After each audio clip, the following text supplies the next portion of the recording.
Coming to you live from the Beer to Whiskey Studios, high atop Barley's Tap Room on Washington Street in downtown Greenville, South Carolina. I'm Russ Heaps, and this is one of our Big John and Five episodes in which I get my good buddy here, Big John Richards, to pick a beer out from among Barley's 70 taps or more, and they also have a big selection of cans and bottles. Once in a while we even hit one of those. But anyway, we talk about the beer, we discuss it, we taste it. Sometimes we even learn a little bit about the history of brewing. And having said that, what do we have? We jump right in.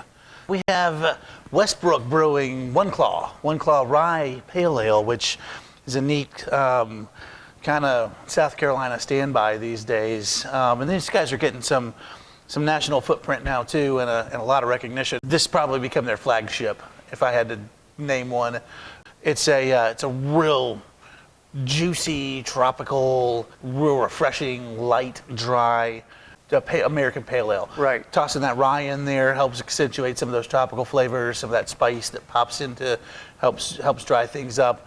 And then one of the, which we were not able to do today, but one of the things that we like to do based on our friend Ando is drop a cube of fresh watermelon into this guy, and then it sort of helps juicing up what's going on. Plus you get to the bottom and you got a beer-soaked watermelon at the end, and it's one of the most fun things I've ever done with a beer. Wow. So get your hands on some of this and some watermelon when it's in season, and it will change your life. What in the world ever possessed him to drop a chunk of watermelon in it to begin with? We were talking about it one day, and we want to try different silly things, yes, to see what happens. And we got started talking about it one day, and Ando goes, what would be good in this? If you dropped a chunk of watermelon in there, and sure enough, it worked. Had I known that and known we were going to do this, I would have stopped by the produce department. Well, we would have had a hard time getting fresh watermelon this time of year, but yeah, we did plan ahead for the beer here. But nevertheless, there's that little nugget for you. Take that home with you. There you go. That said, I think we should give this a try. I think even though this is a hoppy side beer, I think this is going to be one that you'll enjoy.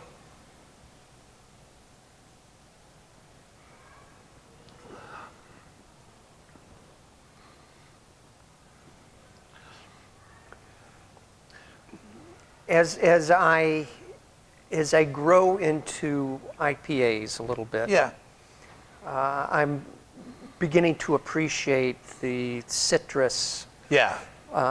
In the ones that aren't just outrageously hoppy, which this is not outrageously hoppy. Right.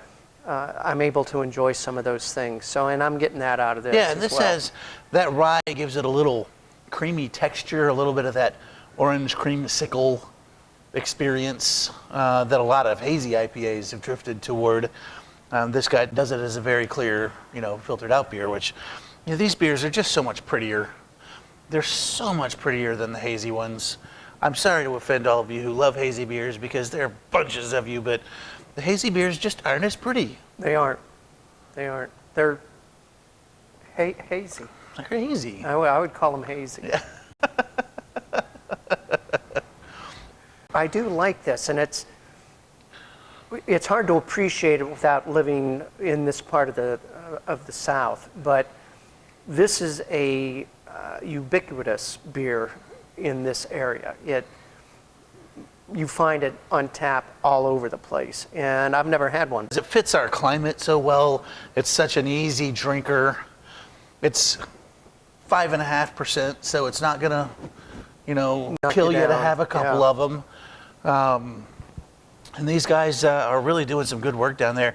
I guess the brewery's probably closing in on 10 years old, if it's not quite 10 at this point, and they've really locked in and doing some real good quality stuff down there these days. Yeah, this is nice. This is nice. Anything else?